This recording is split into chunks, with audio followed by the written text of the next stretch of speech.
Yun, ng gabi mga kaidol. Ops, sandali lang. Meron muna akong ipakita sa inyo.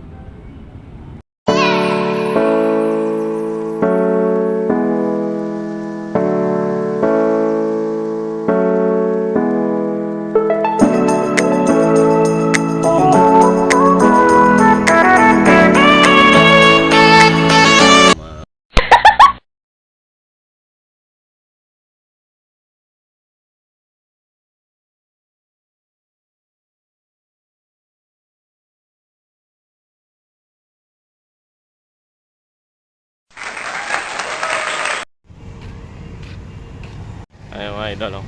Sobrang traffic. Yun. Brr.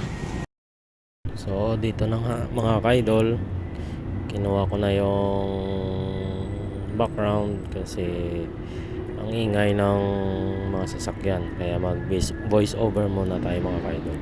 So ito po ay tulay na sa kabila ay Gasano po yan. So tara, punta pa tayo. So malapit na tayo sa dapat nating puntahan mga kaidol.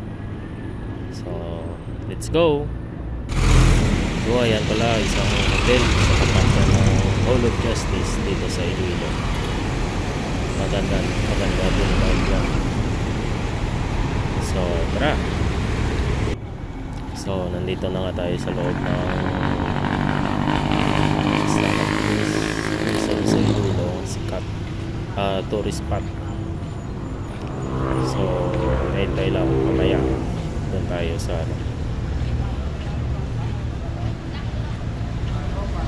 So mga ka-idol, ito malapit na tayo sa prison of Iloilo. Matagal na to, tinuturi na nga tong isang tourist spot dito sa Iloilo.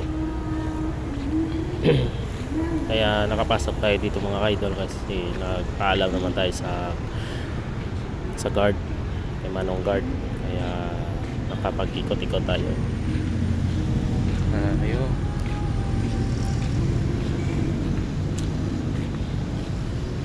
Pwede daw kayo pumasok dyan mga kaidol, wala naman daw bayad, pero every Monday daw sira daw yung prison of Iloilo.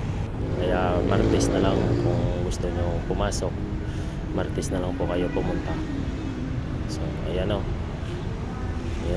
yan po ang labas ng prison of Iloilo.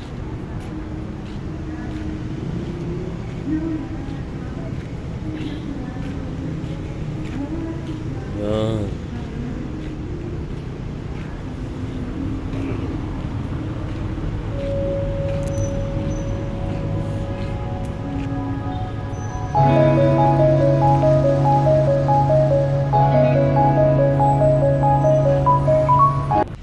Yun o, tingnan nyo mga kaidol. Ang tamong nga Bulawan. So yan ang pangalan niya, Prison of Iloilo 1911. Hindi pa ako pinanganak yan. Yan pong entrance.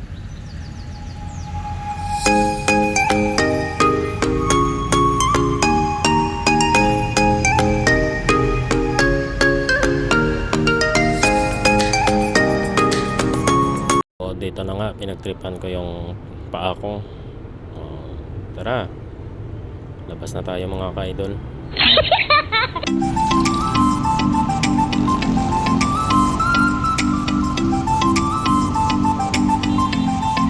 So ito naman pala ang sinasabi ko ng Hall of Justice. Ito, nandito na tayo sa Esplanade. Dito tayo mag-edit. Dahil doon sa bahay hindi talaga ako makapag-edit ng masyado, kasi merong music,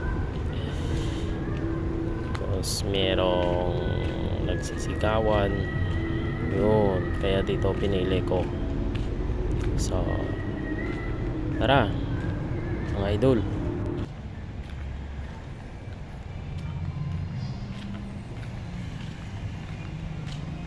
So bago natin pala to tapusin ang video, meron sana akong ipakita sa inyo. Isa sa mga gwapo diri nga vlogger diri sa Iloilo. So ito yung cute sa lahat. So panoodin yung mga ka-idol